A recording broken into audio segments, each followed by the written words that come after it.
Autumn, 2022. The drizzling rain fell from the gray sky, lightly sprinkling onto the city streets. It was autumn, and every now and then, you could see pedestrians without umbrellas, shielding their heads with their hands as they hurried by. In a narrow alleyway, a teenager of about 17 or 18 was sitting across from an old man under a rain shelter next to a supermarket. Outside the shelter, the world was dim, and the ground was soaked into a shallow black by the rain.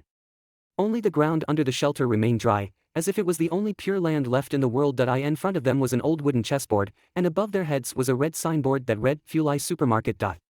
Checkmate, said the teenager, Ching Chen, as he stood up, leaving the old man with thinning hair sitting there. Ching Chen looked at him calmly and said, there's no point in struggling. I can still.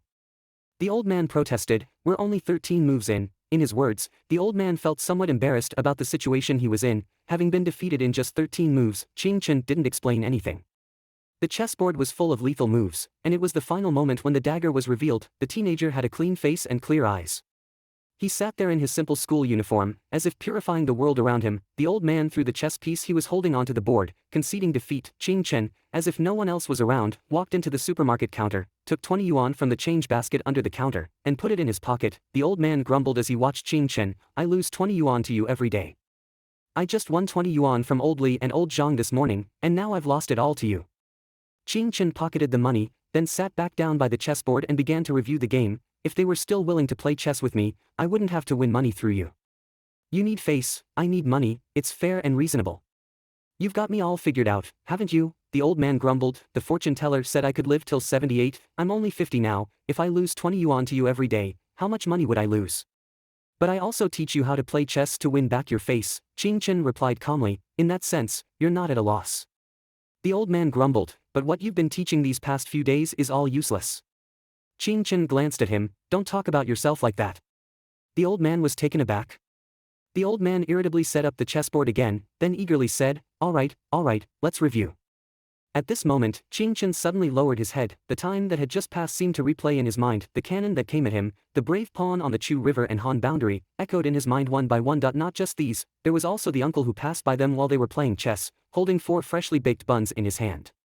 The steam from the buns fogged up the transparent plastic bag, giving it a layer of white mist. A little girl in a white dress walked by with an umbrella, and there were 2 beautiful butterflies on the surface of her little leather shoes. Above the sky, the swaying rain fell into the alley, crystal clear. At the end of the alley, the 103 bus flashed past the narrow entrance, and a woman in a beige trench coat ran towards the bus stop with her umbrella. The sound of footsteps, the sound of rainwater flowing into the drain cover on the side of the road, these noisy sounds made the world seem extraordinarily quiet. All of this, Ching Chen had not forgotten, although it was a bit difficult to recall. But difficulty doesn't mean it's impossible. This peculiar memory power was a gift that Ching Chen was born with, as if he had casually pulled a save file from the river of time and then read the images in that save file.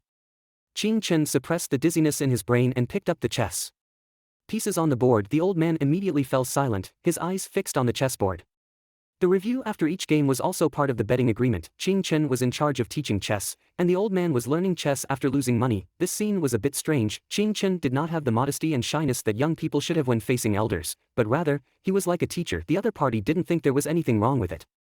Red cannon moves to the 2nd rank, black cannon moves to the 5th rank, red horse advances to the 3rd rank, black horse advances to the 7th rank, red rook advances 1 rank, black rook moves to the 8th rank. Ching Chen moved the chess pieces step by step. The old man didn't blink. Everything was normal in the opening, but he couldn't figure out how he suddenly fell into a disadvantage on the 6th move when he clearly ate the opponent's horse. The essence of the 13-move sacrifice horse is the 6th move of advancing the rook and sacrificing the horse, which is the killer move to tear open the defense. Ching Chen said quietly, I saw the game you played with that old man in Wangqing Park the day before yesterday. He likes to play the running game. You can beat him with this 13-move sacrifice horse. The old man fell into deep thought, then asked softly, can I really beat him? If you learn the 13-move sacrifice horse I taught you within a week, you can regain your face. Ching Chen said, after all, his chess is not that good. The old man's face showed a hint of joy, but he suddenly asked, if I learn chess for a week and can beat him, how long do I have to learn chess to beat you? Under the rain shelter, Ching Chen thought seriously. The fortune teller said you could live till 78.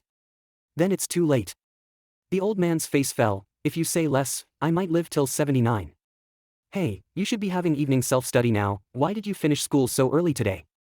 He knew that Ching Chen was a high school senior, and today was Tuesday, so the 13 middle school 2 blocks away should be having evening self-study at this time. Ching Chen thought for a moment and replied, I'm waiting for someone. Waiting for someone?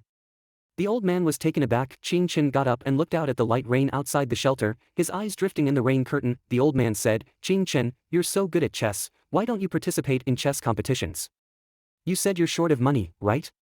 If you win the championship, you'll get money too.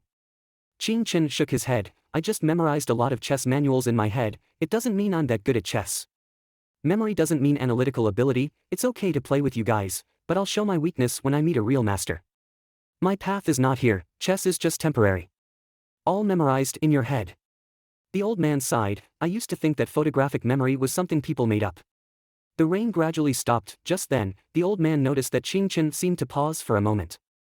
He followed the teenager's gaze to the end of the alley and happened to see a couple walking towards them with a little boy. The middle-aged woman was dressed in a stylish trench coat, holding a cake box in her hand.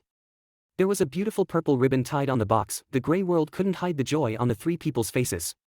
Ching Chen turned around and left, leaving the old man sitting under the rain shelter in front of the Fulai supermarket sighing softly. The middle-aged woman saw Ching Chen's back. She called out Ching Chen's name, but Ching Chen didn't look back and disappeared at the other end of the alley. The walls on both sides of the alley were very old. After the white walls fell off, they left patches of mottled red brick. The person Ching Chen was waiting for had arrived, but he didn't want to wait anymore.